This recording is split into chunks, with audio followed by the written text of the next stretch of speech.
कृषि विज्ञान केंद्र और इनके सभी सहयोगी साथी जिन्होंने इस कार्यक्रम का बड़ा ही भव्य आयोजन किया है। और इस कार्यक्रम में बड़ी संख्या में उपस्थित हमारे जनपद के सभी प्रगतिशील किसान भाइयों बहनों, आज कृषि विज्ञान केंद्र के प्रभारी अधिकारी जी ने कृषि विज्ञान केंद्र के द्वारा जो कार्यक्रम संचालित हैं उसको संक्षेप में अभी प्रस्तुत किया। और ये कृषि विभाग की लगातार हम लोग समीक्षा करते रहते हैं, तो उसमें ये निकल के आता है कि सरकार के द्वारा कृषकों का हित को सुरक्षित करना, उनकी फसल अच्छी हो और फसल का अच्छा दाम मिले, इस चीज़ को इंश्योर करने के लिए, सुनिश्चित करने के लिए सरकार ने तमाम योजनाएं संचालित कर रखी हैं।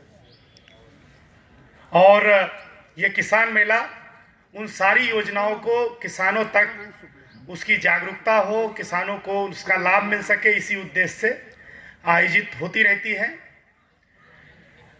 और जो सबसे मुख्य बात जिस पे किसान भाइयों का मैं ध्यान आकृष्ट करना चाहता हूं कि कृषि विज्ञान केंद्र निरंतर जो हमारी देश की प्रयोगशालाओं में कृषि कार्य के लिए जो सबसे उन्नत तकनीक, जो उन्नत पद्धति है, उन्नत बीज, वो सारी चीजें किसानों को पिताजी का नाम क्या है? देने के लिए निरंतर प्रयासरत रहती है। पिताजी का नाम तो मैं अपील करूंगा कि जो भी चीजें, नई चीज रिसर्च के बाद कृषि विज्ञान केंद्र के माध्यम से, विभिन्न प्रकार के ट्रेनिंग सेशन के माध्यम से आप तक पहुंचाई जा रही है, आप निश्चित रूप से उसे अपने कृषि कार्य में उसको शामिल करें। वो निश्चित रूप से आपके लिए बहुत ही लाभदायक होगा। इस जनपद में बहुत सारे कृषक, प्रगतिशील कृषक इस बात के उदाहरण हैं कि उन्होंने नई चीजों को अपनाया, जो हमारी प्रयोगशालाओं में जो अच्छी तरीके से रिसर्च की हुई चीजें हैं उसको अपनाया, और उन्होंने फसल उत्पादन में, उत्पादकता में पूरे प्रदेश भर में और पूरे देश भर में अपना एक मुकाम हासिल किया है।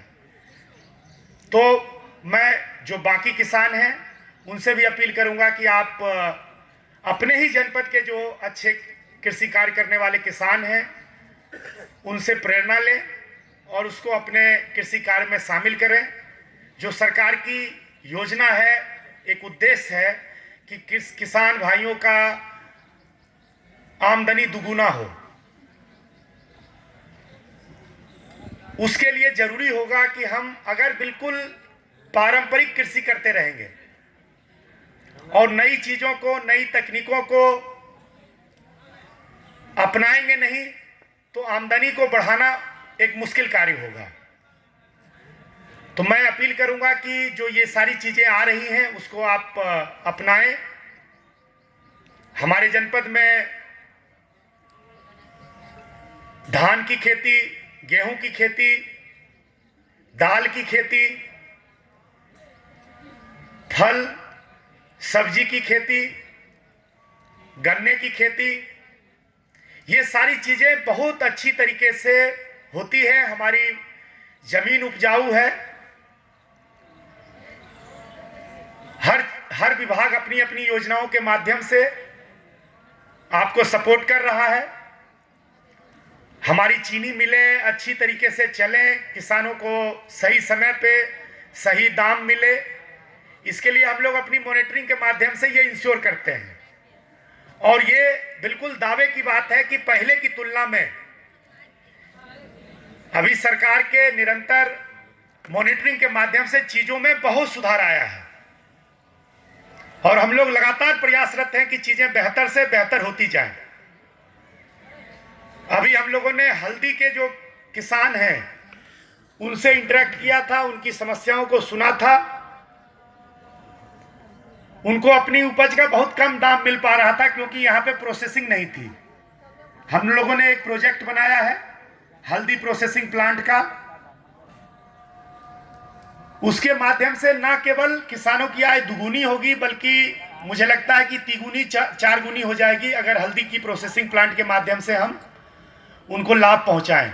तो उसका प्रोजेक्ट हम लोगों ने नीति आयोग में सबमिट किया है।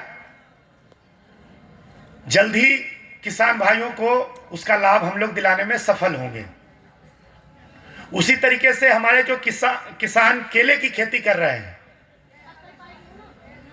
उसके लिए भी लगातार हम लोग प्लान कर रहे हैं कि केला का जो फसल है, एक तो जो है उसे तैयार करने के लिए आपको टिश्यू कल्चर की जो नर्सरी है वो हमारे जनपद में आ जाए, किसानों को बाहर की नर्सरियों पे डिपेंडेंट ना होना पड़े। इसके लिए भी प्रोजेक्ट बनाया गया है और उसमें भी बड़े स्तर पे विचार हो रहा है कि बहराइच में ये चीज़ लाएं, क्योंकि हमें लगता है कि प्रदेश में केले की कवरेज के मामले में हम लोग काफ़ी अच्छी पोजीशन में हैं। तो सरकार अगर केले के किसान को कहीं पे बजट देना चाहती है तो बहराइच उसमें प्राथमिकता से गिना जाएगा। इसके बाद केले का जो फल है उसके अतिरिक्त उसका जो तना है उससे भी तमाम तरह की चीजें बनाई जा सकती हैं, लेकिन आज बहराइच में उसकी तकनीक नहीं होने के कारण वो सारी चीजें जो है बेकार में चली जाती हैं। हम लोग अभी देख रहे थे कि कुछ जगहों पे केले की जो तने हैं उससे फैब्रिक बना के बहुत तरह की वस्तुएं बनाई जाती है और वो भी किसानों के आय का हिस्सा बन जाता है, आमदनी का हिस्सा बन जाता है। तो उस तकनीक को भी बहराइच में लाने के लिए हम लोग प्रोजेक्ट पे विचार कर रहे हैं।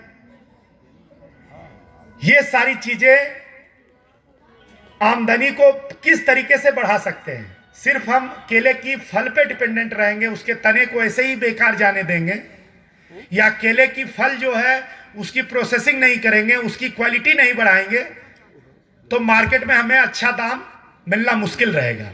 तो हमें इस दिशा में प्रयास करना चाहिए, विचार करना चाहिए। इसके अतिरिक्त जो हम लोग डाइवर्सिफिकेशन ऑफ एग्रीकल्चर की बात करते हैं, विविधीकरण, एक तो फसल की विविधीकरण होनी चाहिए, हम सिर्फ एक ही फसल पे डिपेंडेंट ना रहें। उसके अलावे कृषि कार्य के अतिरिक्त पशुपालन, मत्स्य पालन, मुर्गी पालन, कुछ जगहों पे मधुमक्खी पालन का भी काम शुरू हुआ है बहराइच में। इस तरह की तमाम गतिविधियां हैं जिसमें हमारे किसान भाइयों को अपने कृषि कार्य के अतिरिक्त उन चीजों में भी अपने कदम बढ़ाने चाहिए। यही सब तरीका हो सकता है जो हमारे आमदनी को बढ़ाएगा भी और उसको मजबूती भी प्रदान करेगा। कि किसी साल अगर हमारी फसल खराब हो गई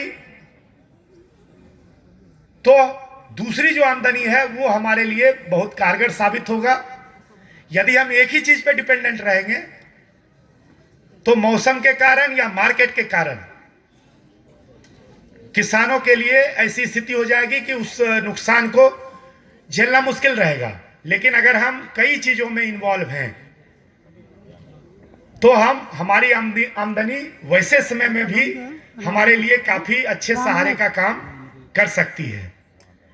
तो ये सारी बातें हैं। इसके अतिरिक्त किसान भाइयों को अपनी आमदनी के साथ साथ इस जो धरती माता है, ये जो वायुमंडल है,